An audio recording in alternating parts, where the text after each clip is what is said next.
तो स्वागत है आपका भारत भूगोल की इस अमेजिंग क्लास में। जैसा कि आपको पता है हमारे भारत भूगोल की ये जो नोट्स वाली क्लासें हैं वो भी अब कंडक्ट हो रही हैं। जैसा कि हमने पिछली क्लास में इस भारत भूगोल में भारत के नामकरण के बारे में, भारत के क्षेत्रफल के बारे में पढ़ा था और भारत का निर्माण स्वरूप पढ़ा था, जिसमें हमने केंद्र शासित प्रदेशों का निर्माण स्वरूप और राज्यों का निर्माण स्वरूप पूर्ण कर लिया था। आज की इस क्लास में हम भारत की स्थिति और विस्तार के बारे में चर्चा करेंगे। तो अब हम क्लास स्टार्ट करने वाले हैं। तो आप चैनल को सब्सक्राइब कर दीजिए और वीडियो को लाइक कर दीजिएगा। और अगर आपको ये क्लास पसंद आ रही है तो कमेंट करके हमें मोटिवेट कीजिए ताकि हम ऐसी क्लासें और ले सकें। भारत की स्थिति विस्तार में सबसे पहले आता है, मतलब स्थिति विस्तार का कॉन्सेप्ट ऐसे है कि अगर हमें पृथ्वी पर किसी भी ऑब्जेक्ट की स्थिति पता करनी हो तो उसके लिए हमें अक्षांश व देशांतर की हेल्प लेनी पड़ेगी। लैटिट्यूड एंड लॉन्गिट्यूड की हेल्प से हम अक्षांश रेखा और देशांतर रेखाओं की मदद से हम किसी भी ऑब्जेक्ट की लोकेशन बता सकते हैं कि वो कहाँ पर है। तो अक्षांश रेखाएं होती क्या हैं? अक्षांश रेखा पृथ्वी या ग्लोब के केंद्र बिंदु से खींची गई समान कोण को मिलाने वाली काल्पनिक रेखाएं होती हैं। मतलब इजीली आप ऐसे समझ सकते हो कि पृथ्वी पर ऐसी काल्पनिक रेखाएं जो पूर्व से पश्चिम की तरफ खींची जाती हैं वो अक्षांश रेखा होती हैं। अक्षांश कितने होते हैं? तो अक्षांश रेखाएं तो 179 होती हैं और अक्षांश कितने होते हैं? तो 181 अक्षांश होते हैं। दो अक्षांशों के मध्य 111 किलोमीटर की दूरी होती है और ये दो अक्षांशों के मध्य का स्थान होता है उन्हें हम जोन या फिर कटिबंध कहते हैं। भूमध्य रेखा पर अक्षांशों के मध्य की दूरी 111.32 किलोमीटर होती है। भूमध्य रेखा पर अक्षांश व देशांतर रेखाओं के मध्य दूरियां बराबर होती हैं। यहाँ तक आपको याद रखना है। मतलब दूरियां जैसे दो अक्षांशों के मध्य की दूरियां 111 किलोमीटर होती हैं, परंतु भूमध्य रेखा पर ये थोड़ी ज़्यादा होती हैं, 111.32 किलोमीटर होती हैं। प्रमुख अक्षांश रेखाओं में सबसे पहले आता है भूमध्य रेखा, जिन्हें हम 0 डिग्री अक्षांश के नाम से जानते हैं। उसके बाद 23.5 डिग्री उत्तरी अक्षांश जिन्हें हम कर्क रेखा के नाम से जानते हैं। 23.5 डिग्री दक्षिणी अक्षांश जिन्हें हम मकर रेखा के नाम से जानते हैं। 67.5 डिग्री उत्तरी अक्षांश जिसे हम आर्कटिक वृत्त के नाम से जानते हैं। और 67.5 डिग्री दक्षिणी अक्षांश जिन्हें हम अंटार्कटिक वृत्त के नाम से जानते हैं। और 90 डिग्री पर यहाँ पर ध्रुव होते हैं, मतलब एंड पॉइंट पर यहाँ पर ध्रुव होते हैं। 90 डिग्री उत्तरी ध्रुव, 90 डिग्री दक्षिणी ध्रुव।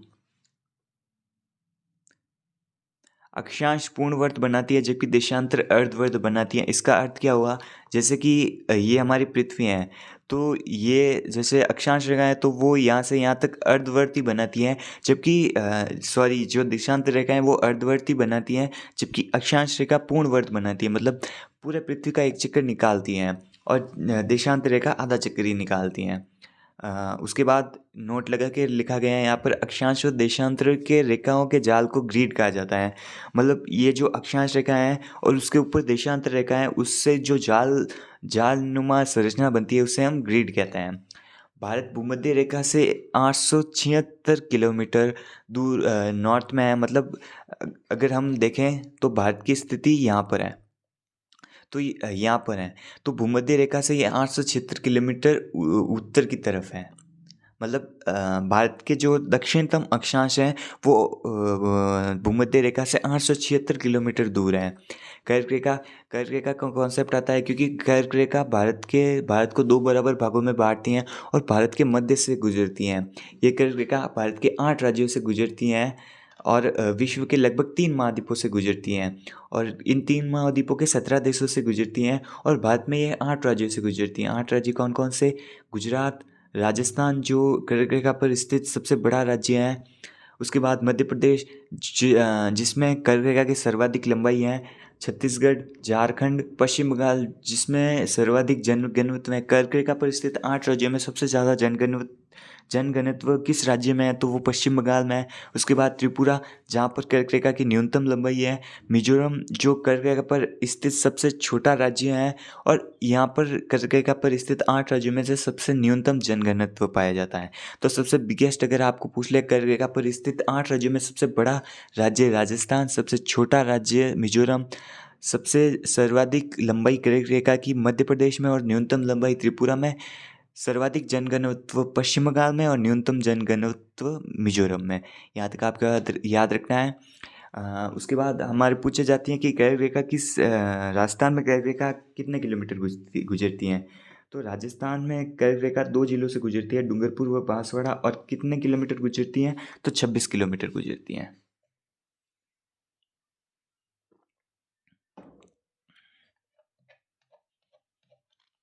अब हम भारत का अक्षांशीय विस्तार देखेंगे।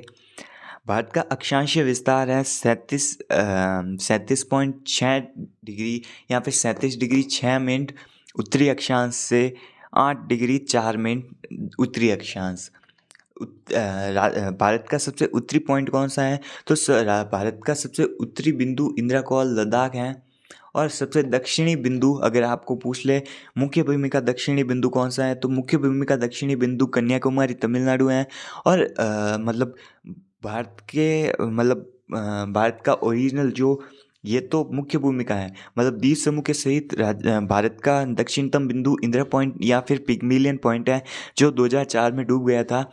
इसका लैटिट्यूड कौन सा है, तो 6 मिनट 4 सेकेंड उत्तरी अक्षांश।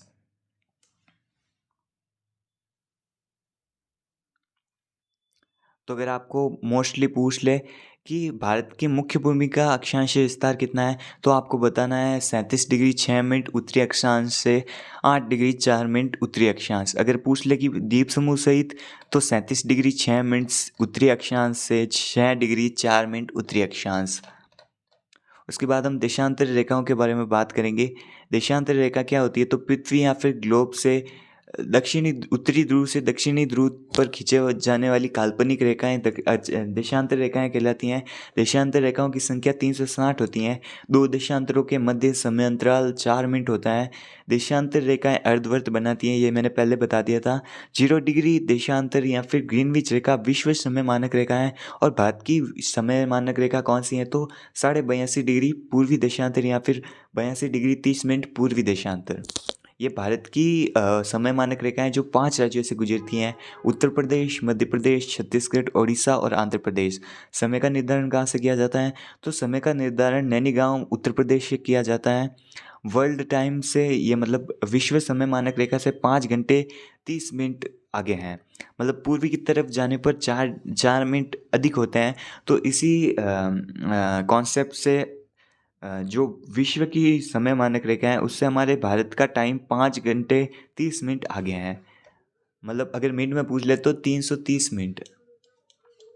उसके बाद हम देशांतरीय विस्तार देखते हैं। तो भारत का देशांतरीय विस्तार 68 डिग्री 07 मिनट 68 डिग्री 7 मिनट पूर्वी देशांतर से 97 डिग्री 25 मिनट पूर्वी देशांतर है। इसका पश्चिमतम बिंदु घोरमाता द्वारिका गुजरात है और पूर्वतम बिंदु कीवातु वांगलू अरुणाचल प्रदेश है। उसके बाद भारत का देशांतरीय विस्तार अंतराल अगर देशांतरीय अंतराल पूछे तो 29 डिग्री 18 मिनट है। और भारत की पूर्व से पश्चिम की दूरी अगर हमें पूछ ले तो वो आ जाएगी अपनी 2933 किलोमीटर।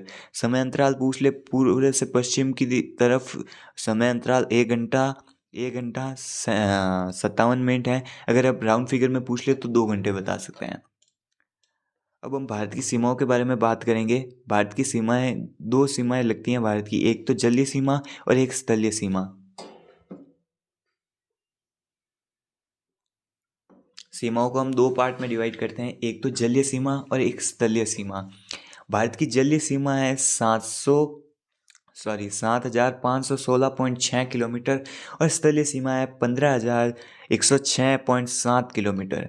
भारत की जलीय सीमा में जो द्वीप समूह रहित जल सीमा है तो वो तो हैं 6,100 किलोमीटर या फिर 6100 किलोमीटर, जो भारत के 9 राज्यों के साथ लगती हैं। और अगर हमें द्वीप समूह सहित भारत की कुल जलीय सीमा पूछ ले तो वो आपको पता नहीं है, 7,516.6 किलोमीटर।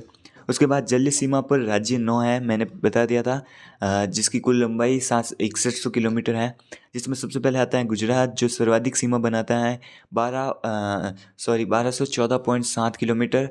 उसके बाद महाराष्ट्र जो जलीय सीमा पर स्थित सबसे बड़ा राज्य है। उसके बाद गोवा जो न्यूनतम सीमा बनाता है 106 किलोमीटर और जलीय सीमा पर स्थित सबसे छोटा राज्य है। उसके बाद कर्नाटक, केरल, तमिलनाडु, आंध्र प्रदेश, उड़ीसा, पश्चिम बंगाल। भारत के 2 राज्य हैं जो स्थल व जल सीमा दोनों बनाते हैं। गुजरात जो पाकिस्तान के साथ स्थलीय सीमा बनाता है और अरब सागर के साथ जलीय सीमा बनाता है। उसी के साथ पश्चिम बंगाल एक ऐसा राज्य है जो बांग्लादेश के साथ स्थलीय सीमा बनाता है और बंगाल की खाड़ी के साथ जलीय सीमा बनाता है। तमिलनाडु तीनों तरफ से जल से घिरा है, जिसे हम प्रायद्वीप भी कह सकते हैं। प्रायद्वीप एक ऐसा भूभाग होता है जो तीनों तरफ से जल से घिरा है। भारत को भी हम प्रायद्वीप कह सकते हैं क्योंकि ये तीनों तरफ से जल से घिरा है, हिंद महासागर से, बंगाल की खाड़ी से और अरब सागर से। उसी तरीके से तमिलनाडु भी एक ऐसा राज्य है जो तीनों तरफ से जल से घिरा है, जिसे हम प्रायद्वीप कह सकते हैं। भारत की स्थलीय सीमा के बारे में अगर हम बात करें तो भारत की स्थलीय सीमा 7 देशों के साथ लगती है, 15,106.7 किलोमीटर।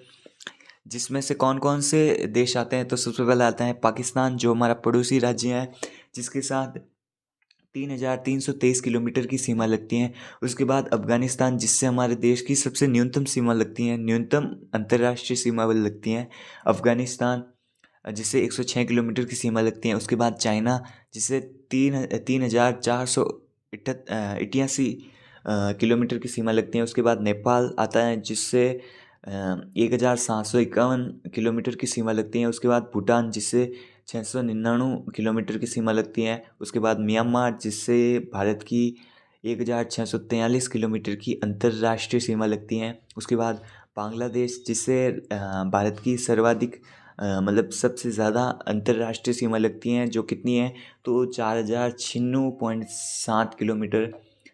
उसके बाद इसकी अगर ट्रिक हमें बनानी हो तो ट्रिक ये है, बचपन से MBA, B से बांग्लादेश, C से चीन, P से पाकिस्तान, N से नेपाल, M से म्यांमार, B से भूटान, A से अफ़गानिस्तान।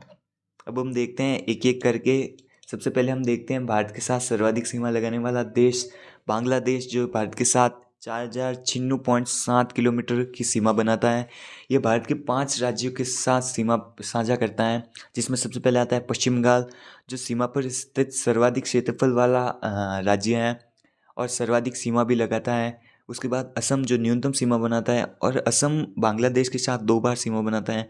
उसके बाद मेघालय, त्रिपुरा, उसके बाद त्रिपुरा जो सीमा पर स्थित सबसे छोटा राज्य है। उसके बाद मिजोरम। त्रिपुरा तीनों ओर से बांग्लादेश से घिरा है। इस सीमा को जीरो लाइन या फिर ज़ीरो लाइन कहते हैं। पश्चिम बंगाल बांग्लादेश के साथ जल व स्थल दोनों सीमा बनाता है।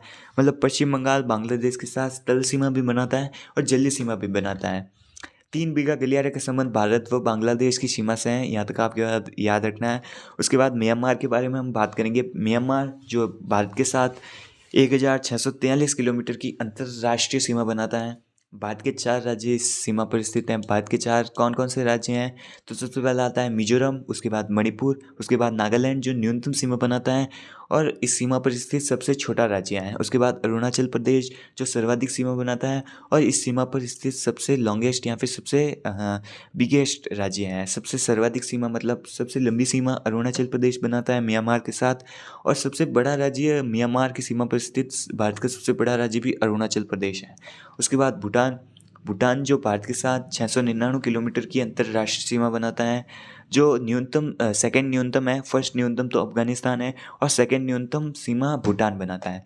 भारत के 4 राज्य इस सीमा पर स्थित हैं। सबसे पहले आता है सिक्किम जो सबसे कम सीमा बनाता है और इस भूटान की सीमा पर स्थित सबसे छोटा राज्य है। उसके बाद पश्चिम बंगाल आता है जो इस सीमा पर स्थित सबसे बड़ा राज्य है। असम जो इसके साथ सबसे लंबी सीमा बनाता है और उसके बाद 4th नंबर पर आता है अरुणाचल प्रदेश।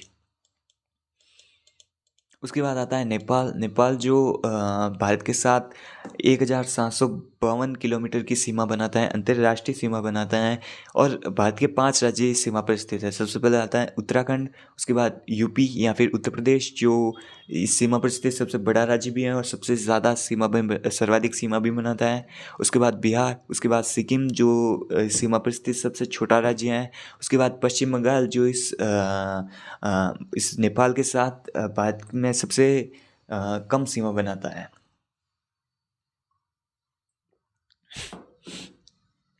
नेक्स्ट हम बात करने वाला है चाइना के बारे में। चाइना जिसका सीमा निर्धारण 1914 में शिमला समझौते के द्वारा हुआ और इसका सीमा निर्धारण करने वाले व्यक्ति का नाम था मैक हेनरी डोनाल्ड। सीमा रेखा का नाम मैकमोहन सीमा भी रख दिया गया। सेकेंड लॉन्गेस्ट अंतर्राष्ट्रीय सीमा है भारत से जो अंतर्राष्ट्रीय सीमा बनती हैं उसमें सबसे बड़ी सीमा रेखा तो बांग्लादेश बनाता है और उसके बाद सेकेंड सबसे लंबी सीमा रेखा चाइना के साथ बनती है जो कितनी है तो 3488 किलोमीटर है। उसके बाद भारत की सीमा पर स्थित सबसे बड़ा देश भी चाइना ही है। भारत के 4 राज्य व एक केंद्र शासित प्रदेश इस सीमा पर स्थित हैं। लद्दाख जो केंद्र शासित प्रदेश है वो चाइना की सीमा पर स्थित है। हिमाचल, सिक्किम जो इस सीमा पर स्थित सबसे छोटा राज्य भी है और सबसे कम सीमा भी बनाता है। अरुणाचल प्रदेश जो इस सीमा पर स्थित सबसे बिगेस्ट राज्य है और उसके बाद उत्तराखंड। उसके बाद नेक्स्ट हम देखते हैं अफ़गानिस्तान के साथ भारत 106 किलोमीटर की सबसे कम सीमा बनाता है। भारत के साथ अंतर्राष्ट्रीय सीमा बनाने वाला सबसे कम अंतर्राष्ट्रीय सीमा बनाने वाला अगर कोई देश पूछे तो वो अफ़गानिस्तान होगा जो भारत के साथ 106 किलोमीटर की सीमा बनाता है। इस सीमा का निर्धारण 1896 ईस्वी में हुआ। इसे डुरुंडू लाइन भी कहते हैं। इस डुरुंडू लाइन मतलब जैसे पाकिस्तान नहीं था, मतलब भारत का विभाजन नहीं हुआ था उससे पहले तक अफ़गानिस्तान भारत के साथ 2640 या फिर 2640 किलोमीटर की सीमा बनाता था और फिर विभाजन के बाद 106 किलोमीटर की सीमा ही रह गई और बाकी की सीमा पाकिस्तान के साथ चली गई। उसके बाद हम देखते हैं लास्ट हमारा पाकिस्तान ये पाकिस्तान जो है वो भारत के साथ 3323 किलोमीटर की अंतर्राष्ट्रीय सीमा बनाता है। इस सीमा का निर्धारण 1947 में सर रैटक्लिफ द्वारा किया गया। ये एकमात्र ऐसी सीमा है जिसका निर्धारण कागज और कलम पर किया गया। इसकी कुल लंबाई आपको पता है 3323 किलोमीटर है। इस पर स्थित 2 केंद्र शासित प्रदेश स्थित हैं और 3 राज्य स्थित हैं। 2 केंद्र शासित प्रदेश कौन कौन से हैं तो जम्मू कश्मीर एंड लद्दाख। और इस पर स्थित राज्य कौन कौन से हैं तो सबसे पहले आता है पंजाब, फिर राजस्थान और फिर गुजरात। राजस्थान में इस सीमा रेखा की मतलब लंबाई कितनी है तो 1070 किलोमीटर की सीमा रेखा अकेले ये राजस्थान के साथ बनाता है। और इस सीमा रेखा का नाम क्या है तो इस सीमा रेखा का नाम रैटक्लिफ रेखा है। तो आज की क्लास में बस इतना ही। आज की क्लास में इन भारत भूगोल की 2 क्लासों में हमने भारत भूगोल का सामान्य परिचय पूर्णतः पूरा कर लिया है। अब नेक्स्ट क्लास में हम भारत भूगोल में पढ़ने वाले हैं भारत के भौतिक प्रदेशों के बारे में। तो आज की क्लास में बस इतना ही। अगर आपको ऐसी क्लासें और चाहिए तो कमेंट कर दीजिएगा यस, और कुछ मोटिवेशन कमेंट भी कीजिए ताकि हमें मोटिवेट फील हो और हम ऐसी ही क्लासें आपके लिए और बनाएं। ये क्लासें आपके लिए बेनिफिशियल रहने वाली हैं। आई नो कि ये जो भारत भूगोल की क्लासें हैं वो सिस्टमेटिक पूरे यूट्यूब पर कहीं नहीं है। पूरे यूट्यूब पर देख लीजिएगा, आपको ऐसी सिस्टमेटिक क्लासें कहीं पर देखने को नहीं मिलेगी। अगर आपको सिस्टमेटिक क्लासें देखनी होगी तो आप कोर्स परचेस करना प्रेफर करोगे। और मतलब जैसे कि अगर मैं कहना चाहता हूँ कि जैसे कि भारत भूगोल की जब मैं तैयारी कर रहा था तब भारत भूगोल की कोई भी क्लासें यूट्यूब पे फ्रीली अवेलेबल नहीं थी, परंतु मैं ये कार्य कर रहा हूँ, इन क्लासों को फ्रीली यूट्यूब पे अवेलेबल करा रहा हूँ ताकि आप इन्हें पढ़ सकें। तो आप हमारा सपोर्ट कीजिएगा, वीडियो को लाइक कर दीजिएगा और चैनल को सब्सक्राइब कर दीजिएगा। तब तक के लिए बाय।